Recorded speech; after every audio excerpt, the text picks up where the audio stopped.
A Igreja de Jesus Cristo dos Santos dos Últimos Dias apresenta a Igreja no Mundo, abril de 2019. Logo adiante, a dedicação do Templo de Roma, Itália, atrai muitos dos fiéis para testemunhar o que veio a se tornar solo sagrado. Pela primeira vez em nossa época, todos os membros dos 12 da primeira presidência se reúnem em um só lugar. Chegou o dia tão esperado em Roma, trazendo os santos dos últimos dias da Itália para um lugar de adoração e admiração. Roma, Itália. A histórica cidade que foi o centro do cristianismo por séculos, tem agora mais um local de adoração, o templo de a Igreja de Jesus Cristo dos Santos dos Últimos Dias. Obrigado por terem vindo. Em 3 sessões dedicatórias, o presidente da igreja, Russell M. Nelson, dedicou o templo, que é o primeiro da Itália. A primeira sessão começou com a cerimônia de colocação da pedra angular, que assinala a conclusão da construção do templo. Vamos agora terminar o trabalho do templo. Ao oferecer a oração dedicatória, o presidente Nelson se referiu a Roma como uma grande cidade desde os tempos bíblicos e reconheceu o ministério dos antigos apóstolos Pedro e Paulo, que aqui prestaram testemunho de Cristo. Ele orou para que esse testemunho de Jesus Cristo continue a abençoar esta região.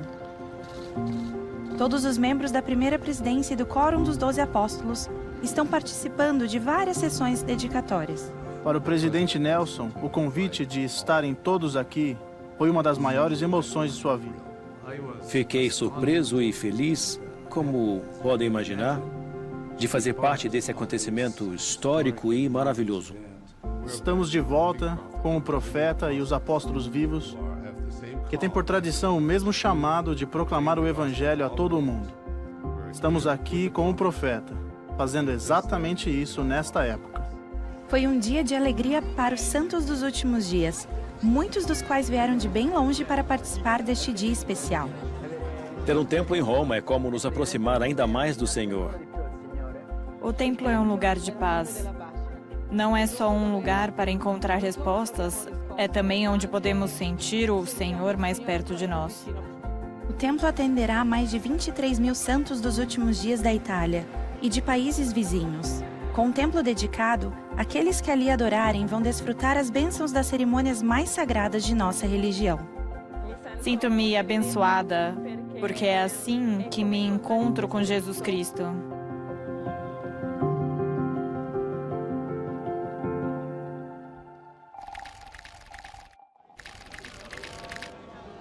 The day before the temple dedication, President Nelson, along with President M. Russell Ballard of the Quorum of the 12 Apostles, had the unique opportunity to meet with Pope Francis at the Vatican.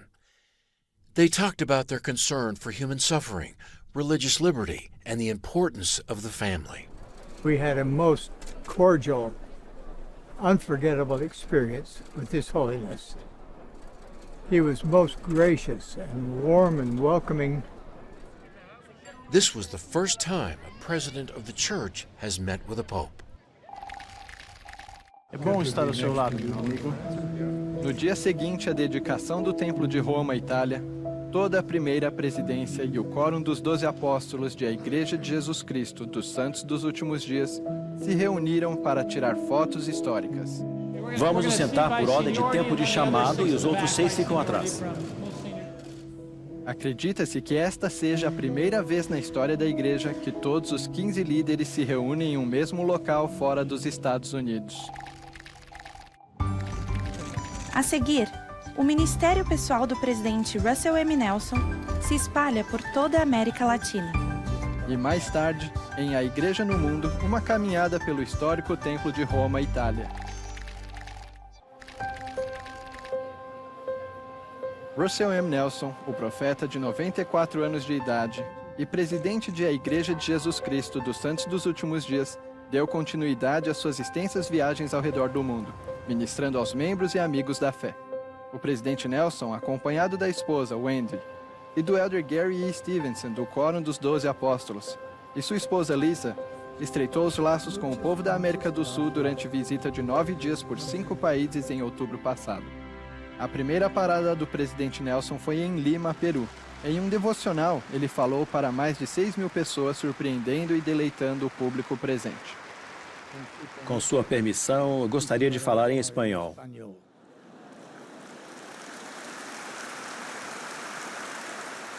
A expiação de Jesus Cristo é o acontecimento mais importante da história do mundo.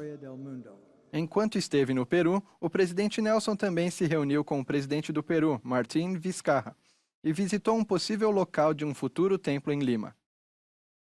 Continuando sua viagem, o presidente Nelson viajou para o sul até El Alto, Bolívia, uma importante cidade construída no local mais elevado do mundo. Estar com vocês é uma experiência espiritual edificante. São vocês os santos da Bolívia, e não a altitude que nos tiram o fôlego. Temos crianças da primária na congregação? Se houver, gostaria que se levantassem. Vocês são o futuro da igreja na Bolívia. Depois de visitar a Bolívia, os casais Nelson e Stevenson viajaram para o Paraguai, onde se reuniram com cerca de 3.500 santos dos últimos dias no Centro de Convenções Comembol, em Assunção. Viemos a esta terra com uma vida para viver, com muitas coisas para aprender, mas precisamos de ajuda, não é? Na quarta parada da visita à América do Sul, o presidente Nelson visitou os santos do Uruguai e ministrou a eles. Enquanto esteve lá, teve a oportunidade única de passar um tempo com a família Risso, uma família de santos dos últimos dias de 4 gerações. Estamos felizes pela oportunidade de vê-lo ser uma pessoa tão amorosa com as crianças e ver todo o amor que ele transmite, que é o amor do Salvador. À noite, mais de 4.000 pessoas se reuniram para ouvir o conselho inspirado do presidente Nelson. Centenas e centenas de santos dos últimos dias fiéis transformaram esta tenda em uma capela. Em sua última parada, o presidente Nelson chegou ao Chile para a muito aguardada dedicação do Templo de Concepción, Chile, o segundo templo do Chile, realizado em 28 de outubro. Os procedimentos da primeira sessão, que incluíram a cerimônia de colocação da pedra angular, foram transmitidos para capelas de todo o país. Isso representa a importância da pedra angular da igreja, que é o Senhor Jesus Cristo. Durante sua visita, o presidente Nelson e outros líderes da igreja participaram de um almoço onde se reuniram com líderes do governo local e outros dignatários como o governador Jorge Ulloa Aguilón. Vocês são sempre bem-vindos aqui. Muito bem-vindo. E muitíssimo obrigado por este tempo. Muito obrigado. Obrigado por sua ajuda. Os líderes também falaram aos jovens da igreja.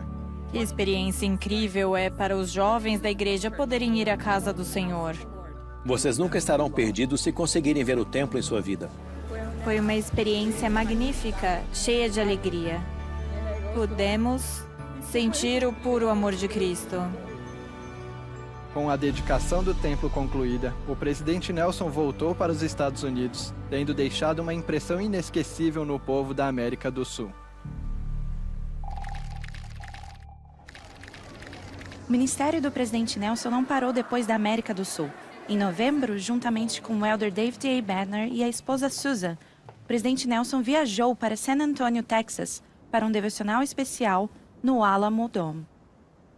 Todos temos desafios. E se entendemos quem somos e por que estamos aqui, podemos encarar o futuro com fé em Deus e em seu plano eterno de felicidade. Em fevereiro, o ministério do presidente Nelson levou a Glendale, Arizona, com Dallin H. Oaks, primeiro conselheiro na primeira presidência, e a esposa Kristen. Lá, eles se reuniram com mais de 60.000 santos dos últimos dias no estádio State Farm. Prazer em conhecê-lo, governador. Antes do devocional, o presidente Nelson se reuniu com o governador do Arizona, Doug Ducey, e outros preeminentes líderes do estado. Não foi o que eu esperava, foi muito melhor. Ele é um homem compassivo, instruído e destemido. Respeito muito as suas opiniões. No que se tornou uma marca registrada do ministério do presidente Nelson, ele se reuniu com jovens adultos para abordar os desafios deles e dar conselhos. Mesmo nesses tempos trabalhosos, se permanecermos imersos nas Escrituras e fiéis a quem somos, vamos conseguir. É impressionante ver quantos compareceram. A seguir, em uma época de incêndios consecutivos sem precedentes, os moradores da Califórnia se unem para ajudar aqueles que estão sofrendo.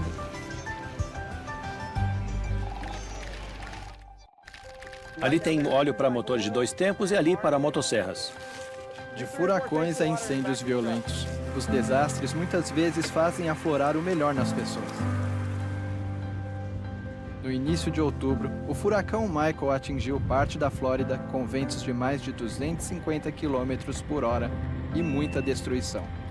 Não sabíamos o que iríamos fazer, não mesmo? Fiéis a seu propósito, os icônicos coletes amarelos do programa Mãos que Ajudam da Igreja de Jesus Cristo dos Santos dos Últimos Dias vieram de toda a região, determinados a enfrentar a devastação de cabeça erguida. O quintal e a casa de Shirley Daniels, de 70 anos, foram gravemente danificados pelo furacão. No sábado pela manhã, as pessoas de uma igreja que ela nem conhecia chegaram para ajudar. Vocês são anjos, na minha opinião, uma dádiva de Deus. É só isso que posso dizer. Desculpem. Foi maravilhoso ver aquela sala cheia de coletes amarelos. O presidente Dallin H. Oaks, da primeira presidência, liderou uma delegação especial de líderes da igreja em uma visita à área assolada. A estabilidade, a fé e a firme atitude de que não se deixarão abalar. Tudo isso é um testemunho extraordinário de sua fé e de seu comprometimento com o Senhor Jesus Cristo. Esse comprometimento ficou evidente um mês depois na Califórnia. O Camp Fire, o mais mortal incêndio da história da Califórnia, transformou a pitoresca vila serrana de Paradise nisto aqui. Achamos que iríamos morrer. Lembro-me de pensar, não estou pronta para morrer assim. Quando as chamas alcançaram a cidade natal de Bryn Chatfield, ela e o marido fugiram, descendo a montanha. Ao dirigirem seu carro, Bryn só podia orar. Isso me deu a noção do quanto as pessoas usam a oração em sua vida e como ela é importante. Depois disso, muitos fizeram orações e outros tantos entraram em ação. Os membros da estaca Gridley, Califórnia, se uniram à comunidade para empacotar caixas de alimentos. Esses suprimentos serão distribuídos às vítimas do incêndio. Você vai colocá-las aqui e eu aqui. É incrível como muitas pessoas aparecem e estão dispostas a se doar e a servir. Em janeiro, o presidente Russell M. Nelson foi a Chico, Califórnia, levando uma mensagem de otimismo. Sei que o Senhor tem guiado vocês em seu empenho de se recuperar e seguir em frente com fé. O fogo veio desta direção. Rob é o bispo de uma congregação local de Santos dos Últimos Dias. Desde o incêndio, ele teve de ajudar sua família e outros membros a se reerguerem. Aqui está ele com a esposa e os filhos e nada restou de sua casa. Mas ainda assim eles estão servindo as outras pessoas. A recuperação será um longo caminho para esta comunidade, mas é um caminho que as pessoas daqui estão comprometidas a trilhar juntas. Com o Senhor como nosso exemplo e redentor, quaisquer que sejam as adversidades ou tragédias que surgirem em nosso caminho, todos poderemos dizer: está tudo bem com a minha alma.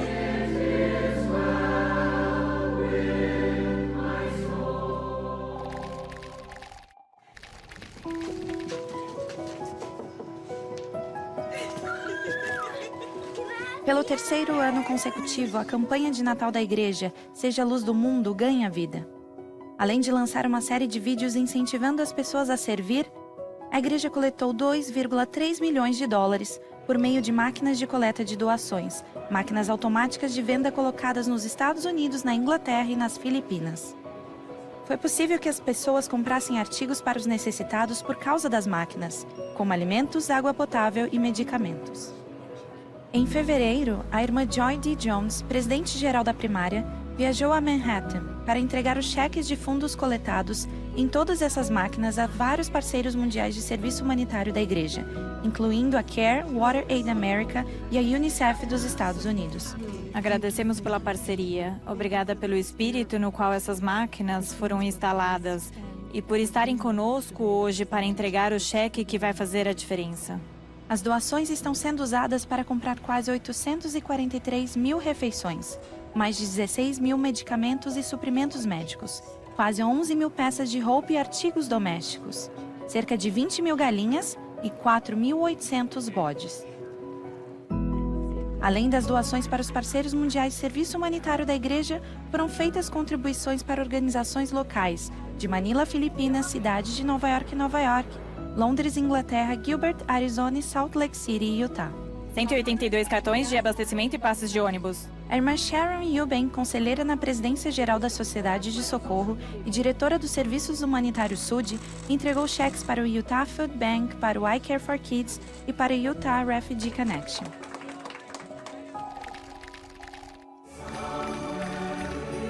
Em dezembro, o concerto anual de Natal do Coro do Tabernáculo foi uma brilhante apresentação de muitas das tradições que o público aprendeu a amar. A convidada do ano, Christine Chenoweth, acrescentou seu grande talento à tradição do concerto, que tem apresentações teatrais, números de dança e narração de histórias atemporais. Esse é o presente para o menino Jesus. Ao todo, cerca de 600 artistas subiram ao palco, emocionando mais de 60 mil espectadores nas apresentações ao vivo.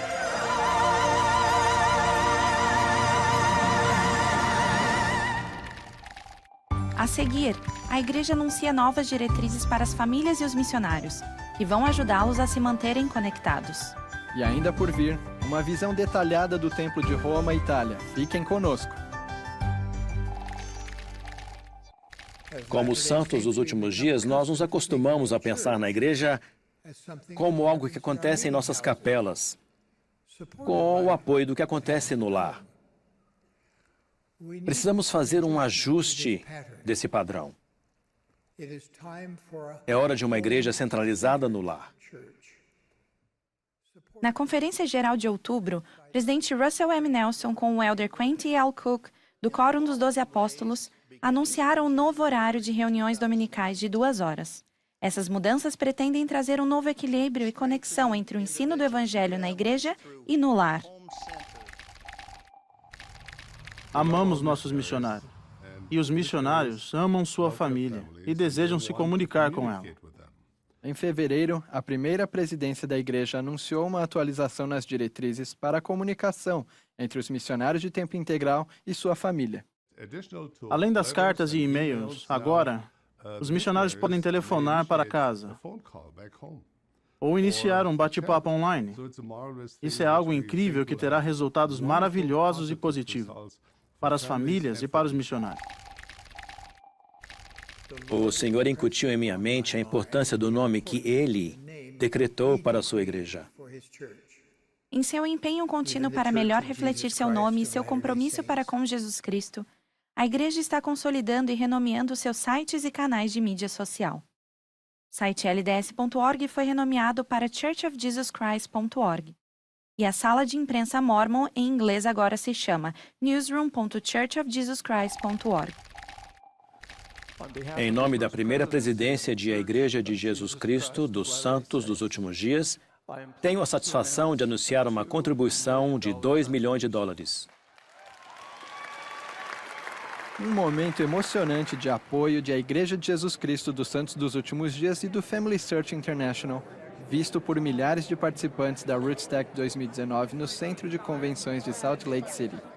Iniciou seu primeiro dia com uma doação de $2 milhões da igreja, apresentada pelo elder David A. Bednar, do Quórum dos 12 Apóstolos.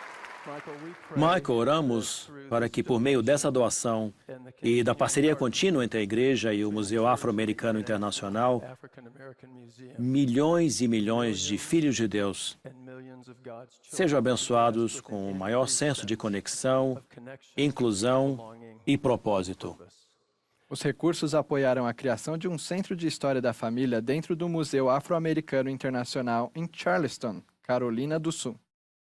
Quando concluído, o museu abrigará mais de 3.700 metros quadrados de exibição de artefatos, atrações educativas e um banco de dados genealógicos sempre em expansão que os visitantes poderão acessar dentro do Centro de História da Família do museu. Entre os convidados especiais que participaram da convenção Rootstack estavam o curador e diretor executivo do museu, Michael Bower Moore, e Martin Luther King III. A presidente-geral da Sociedade de Socorro, Jim Bibinga, e o marido, e a presidente-geral das moças Bonnie H. Gordon e o marido, viajaram para a África Ocidental no início de março. Durante a viagem de 11 dias, as líderes visitaram Gana, Nigéria e Côte d'Ivoire, ou Costa do Marfim. Em primeiro lugar na agenda estava o encontro com a primeira-dama de Gana, para conversar sobre os programas da igreja para as mulheres e os jovens e sobre os serviços humanitários da igreja. Podemos sentir seu genuíno zelo pelas pessoas. Ela faz muito por seus cidadãos, as mulheres, as crianças, e senti imensa afinidade com ela. Senti como se fôssemos simples avós que íamos nos sentar e conversar sobre nossos filhos e netos e sobre os desafios do mundo. Enquanto estavam em Accra, também ministraram a vários membros na casa deles. Vocês são maravilhosos. O propósito de nossa visita é nos reunir com os santos para dar algumas instruções às irmãs, ouvir seus desafios, sentir seu coração e fazer com que saibam que nós as amamos.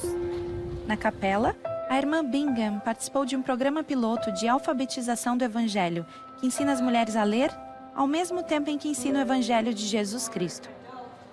Temos a oportunidade de ensinar, amar e estar com as irmãs para ver a vida pela visão delas.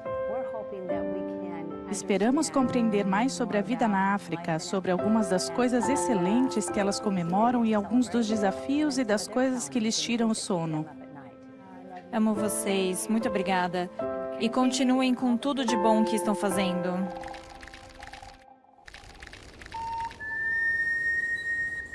No sudoeste americano, a irmã Reina Ayar Burto, da Presidência Geral da Sociedade de Socorro, reuniu-se com santos dos últimos dias do Novo México e Arizona no início de novembro. Aqui, missionários jovens e seniores estão reunindo histórias orais de membros idosos da tribo, a fim de preservar suas histórias e seu idioma, porque muitos membros da nova geração falam apenas inglês. Você vai voltar para visitá-los? A irmã Burto pôde ver como funciona o processo durante as visitas à casa das pessoas. Minha fé foi fortalecida porque estou aqui, entre essas pessoas especiais. E sei que elas continuarão a florescer como a rosa no deserto. O elder D. Todd Christofferson, do Quórum dos 12 Apóstolos, e Bob Woodward, renomado jornalista investigativo do Washington Post, participaram de um fórum importante realizado em Washington, D.C. Em 1972, Todd Christofferson, na época com 28 anos, era secretário jurídico do juiz John J. Sirica. Juntos foram os primeiros a ouvir os áudios que demonstravam a cumplicidade do presidente dos Estados Unidos, Richard Nixon, em um caso infame de ocultação de dados conhecido como Watergate. No cerne de um esforço para descobrir a verdade estavam os jornalistas do Washington Post, Bob Woodward e Carl Bernstein. A descoberta de informações culminou com a renúncia de Nixon. Mais de 400 pessoas, incluindo jornalistas, políticos, professores e estudantes, lotaram o auditório. Se houvesse um advogado corajoso em seu meio, que fosse e batesse o punho dizendo: você é o presidente dos Estados Unidos, você não pode fazer isso. Até nas pequenas coisas, acho que temos que tomar cuidado. Quando parece que você não será apanhado, não importa, ou é algo muito pequeno, não acho que se possa abrir uma exceção. A seguir, uma lista de tirar o fôlego de novos templos anunciados no mundo e cerimônias de abertura de terra. E mais tarde, uma visão geral das influências arquitetônicas e históricas do Templo de Roma, Itália.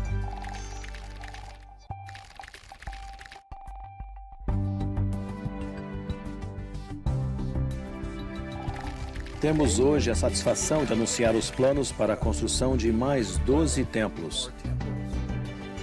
Começaremos pelo anúncio do presidente Nelson dos templos do hemisfério ocidental e vamos para o sul, até a América Latina, para o templo de Mendoza, Argentina. Esse templo será o quarto na Argentina, um país onde residem quase 1 milhão de santos dos últimos dias. A seguir, iremos para o norte, até o Brasil, para onde será o templo de Salvador, Brasil.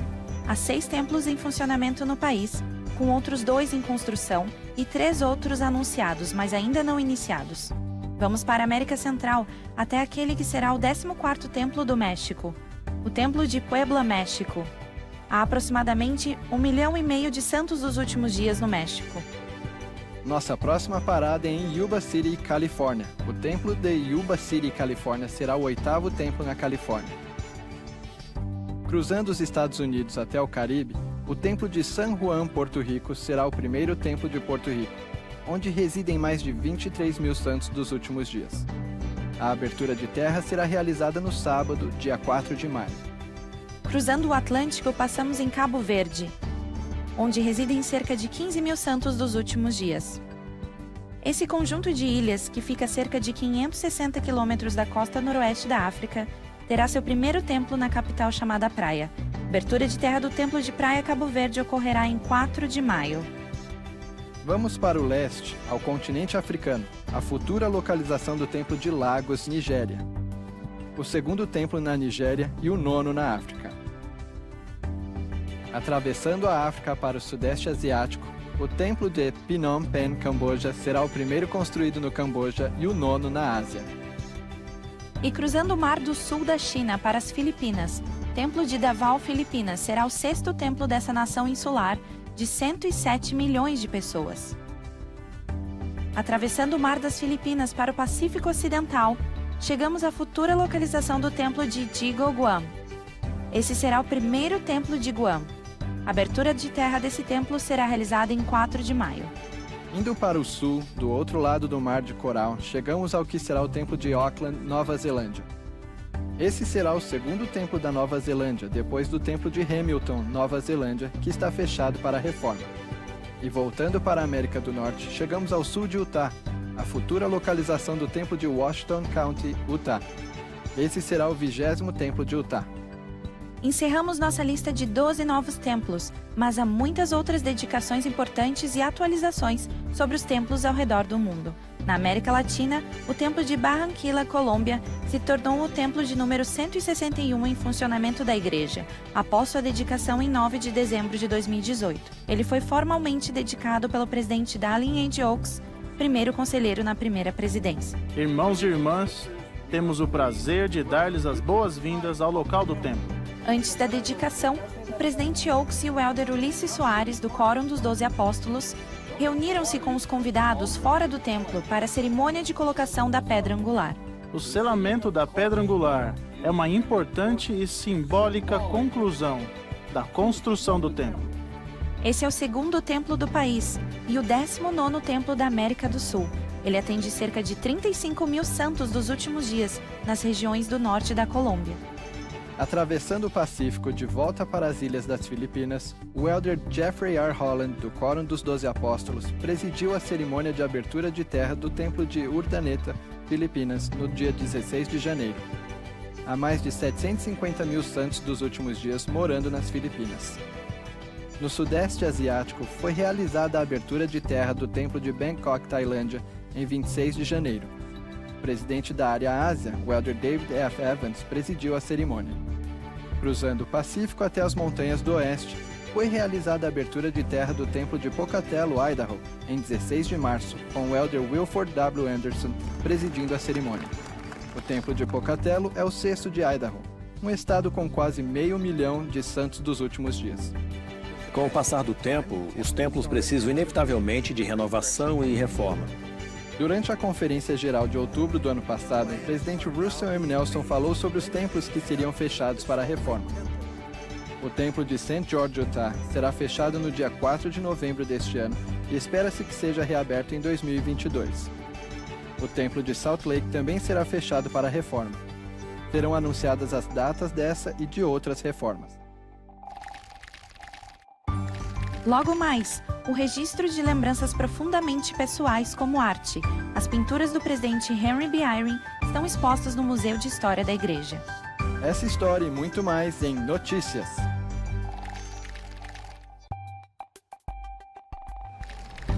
O elder D. Todd Christofferson, do Quórum dos 12 Apóstolos, foi para Buenos Aires, Argentina, no final de setembro, para representar a igreja e seu trabalho de auxílio humanitário no Fórum Interreligioso do G20. Jesus ensinou que devemos cuidar dos pobres e necessitados. Cremos que essa é uma de nossas obrigações fundamentais como povo e como igreja. Em setembro passado, os líderes da igreja tiveram a oportunidade especial de se reunir com a primeira-ministra da Nova Zelândia e presenteá-la com o registro de 2 volumes de sua história da família. Sua Excelência Jacinda Ardern cumprimentou o elder O. Vincent Halleck, presidente da área Pacífico, e o elder Ian S. Ardern, da presidência da área, e também tio da primeira-ministra.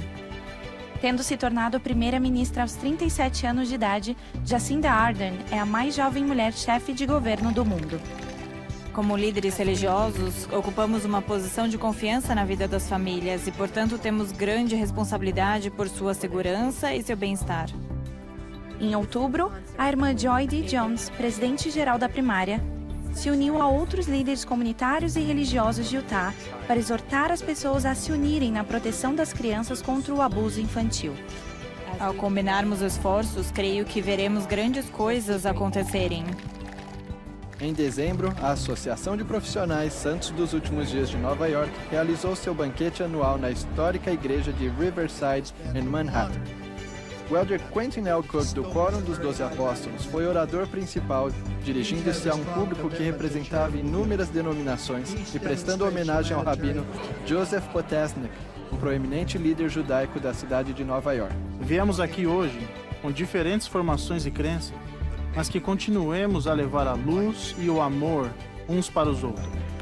Por mais de 30 anos, o rabino Potesnik ajudou a comunidade interreligiosa enquanto transmitia seu programa de rádio Religion on the Line. Durante o evento Silicon Slopes Tech Summit, realizado no final de janeiro, foi feito um convite no site justserve.org, patrocinado pela igreja, aos participantes e às pessoas da comunidade local, para que ajudassem a fornecer refeições para crianças famintas nos Estados Unidos. Temos a meta de produzir 1 milhão de refeições até o final deste projeto. Em parceria com a Feeding Children Everywhere e a Brainstorm, além da Just Serve, mais de 5.000 voluntários ajudaram a fornecer refeições para os necessitados. A seguir, é bem mais do que uma rápida visualização. Quando voltarmos, vocês terão uma visão do propósito e da promessa do Templo de Roma, Itália.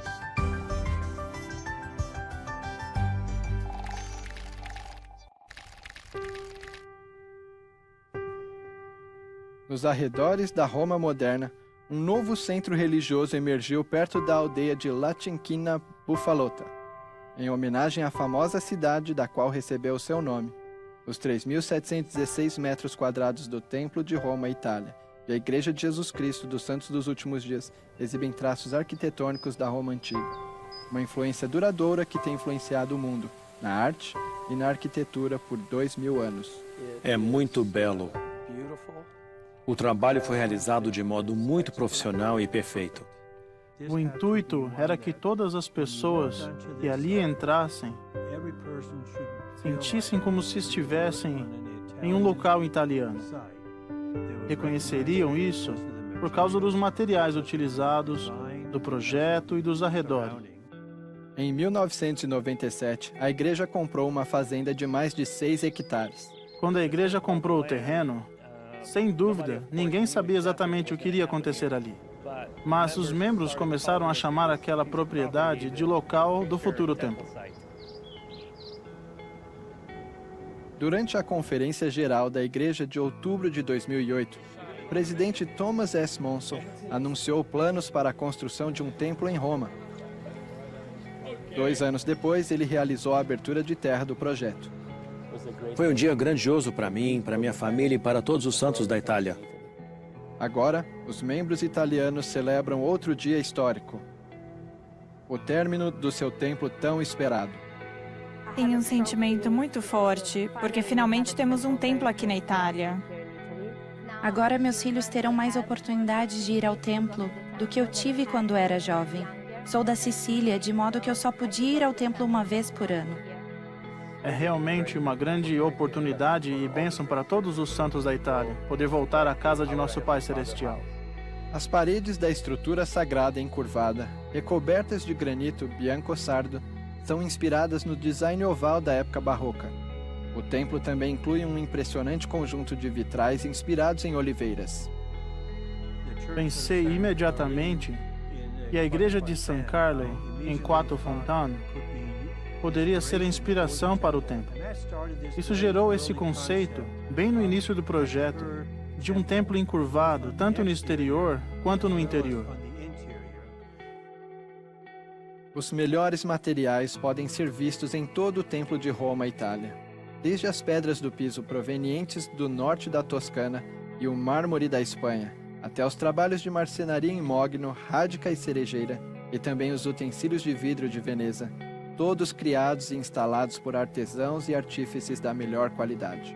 O templo é uma expressão de nosso amor e de nossa devoção ao Salvador, o Senhor Jesus Cristo. Nada é bom demais para o Senhor. Um destaque estrutural é a extraordinária escadaria do grande saguão de entrada do templo. Uma verdadeira obra de engenharia. Ela está conectada apenas nas partes superior e inferior. É essencialmente uma escada flutuante, evidentemente na forma de elipse. O projeto oval é uma reminiscência da Piazza del Campidoglio de Michelangelo. É algo para ser admirado. O intricado padrão elíptico da praça se faz ver no piso, no teto e na escadaria, e rodeia um incomparável lustre de vidro soprado, que incorpora o modelo de folha veneziano. Há pinturas originais em todas as áreas do templo, incentivando os convidados do templo a se lembrarem de Jesus Cristo, de seus ensinamentos e de segui-lo. Esta obra de arte do batistério retrata o batismo do Salvador. O propósito do batistério é condizente com o exemplo do Salvador de entrar nas águas do batismo e com seu mandamento de que todos precisam ser batizados. Aqui, os frequentadores do templo podem agir em favor de pessoas que não tiveram a oportunidade de ser batizadas nesta vida. Pisos de pedra envolvem uma fonte oval adornada com folhas de acanto em estilo romano, erguida por 12 bois que representam as 12 tribos de Israel. Obras de arte mais majestosas decoram a sala de instruções, onde os membros devotos aprendem sobre o amor de Deus, a criação e o propósito da vida. O mural revela um magnífico cenário que retrata a paisagem da Itália, desde a zona rural até o mar. Castiçais cristalinos e cadeiras pintadas à mão realçam o ambiente barroco da Sala das Noivas. E nas salas de selamento, as famílias são unidas para sempre, o que é demonstrado pelo reflexo aparentemente interminável dos espelhos que simboliza a eternidade. A sala celestial simboliza a progressão para alcançar o céu. Um requintado lustre de cristais, feito à mão, é o ponto central da sala, acentuado por uma elegante mobília feita à mão por artesãos italianos, até em seus detalhes mais complicados.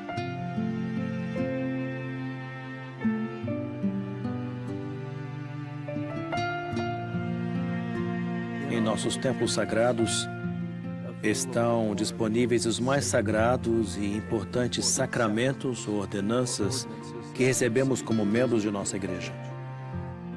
E essas ordenanças proporcionam paz. Elas nos dão propósito. São uma fonte extraordinária de alegria. Um dos elementos mais marcantes do terreno do templo, o centro de visitantes, uma obra de arte por si só. Quando vi a estátua do Salvador, o Christus, e as dos 12 apóstolos, foi um impressionante momento espiritual para mim. De frente para o templo, por meio de janelas amplas, uma estátua em tamanho real do Christus, acompanhada pelos 12 apóstolos originais, exceto a figura de Paulo, que substitui a de Judas Iscariotes. São réplicas das estátuas de Bertel Thorvaldsen, que se encontram na Igreja de Nossa Senhora na Dinamarca. A Igreja Luterana deu permissão especial para a Igreja de Jesus Cristo dos Santos dos Últimos Dias escanear digitalmente as estátuas originais a fim de criar essas réplicas. Elas foram esculpidas em mármore Carrara, tirado da mesma pedreira da Toscana, do Davi de Michelangelo. Um mural original retratando oliveiras em um campo italiano complementa o templo sagrado. Os visitantes também podem ver um modelo do Templo de Roma, mostrando um corte de seu interior em uma réplica exata. O centro de visitantes, o alojamento do templo e a capela se conectam ao templo por meio de uma praça, em estilo italiano calçada com travertino nativo. A igreja tem feito grandes esforços de preservação, usando paralelepípedos de basalto reciclados de 100 anos de idade das ruas de Roma, para calçar a rotatória do templo. Se prestar atenção, em algumas dessas pedras, poderá ver as ranhuras causadas pela passagem das rodas de antigos carroções.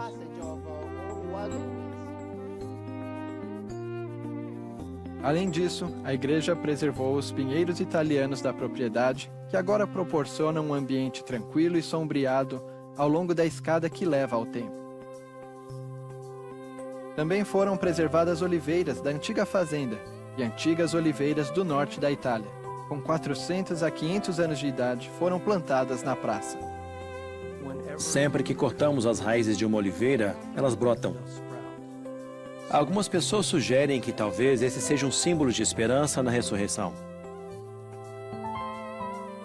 Roma, com seu passado histórico, agora tem um belo, novo e histórico acréscimo. Depois da dedicação, o Templo de Roma, Itália, será o templo de número 162 em funcionamento de a Igreja de Jesus Cristo dos Santos dos Últimos Dias.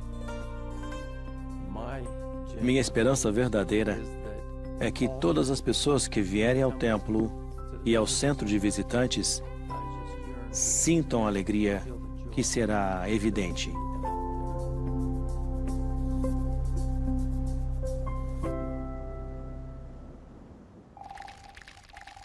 Trechos de O Cristo Vivo, Testemunho dos Apóstolos.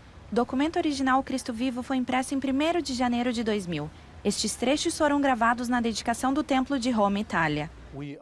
Oferecemos nosso testemunho da realidade da vida incomparável de Cristo e do infinito poder de seu grande sacrifício expiatório. Seu evangelho era uma mensagem de paz e boa vontade. Ele pediu a todos que seguissem seu exemplo. Ele caminhou pelas estradas da Palestina, curando os enfermos, fazendo com que os cegos vissem e levantando os mortos. Ele ensinou verdades eternas, a realidade da existência pré-mortal, o propósito da vida na Terra e o potencial que todos os filhos e filhas de Deus têm em relação à vida futura. Ele deu sua vida para expiar os pecados de toda a humanidade. Seu sacrifício foi uma grandiosa dádiva vicária em favor de todos os que viveriam sobre a face da terra. Ele foi o primogênito do Pai, o Filho unigênito na carne, o Redentor do mundo.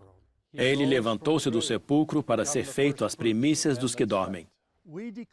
Declaramos solenemente que seu sacerdócio e sua igreja foram restaurados na terra. Edificado sobre o fundamento dos apóstolos e dos profetas de que Jesus Cristo é a principal pedra da esquina. Testificamos que ele voltará à terra, e a glória do Senhor se manifestará, e toda a carne juntamente verá. Ele governará como Rei dos Reis e reinará como Senhor dos Senhores. E todo joelho se dobrará e toda língua confessará em adoração perante ele. Cada um de nós será julgado por ele, de acordo com nossas obras e os desejos de nosso coração. Prestamos testemunho, como apóstolos seus devidamente ordenados, de que Jesus é o Cristo vivo, o Filho imortal de Deus. Ele é o grande Rei Emanuel, e hoje se encontra à direita de seu Pai. Ele é a luz, a vida e a esperança do mundo. Seu caminho é aquele que conduz à felicidade nesta vida e à vida eterna no mundo vindouro. Graças damos a Deus pela incomparável dádiva de seu Filho divino.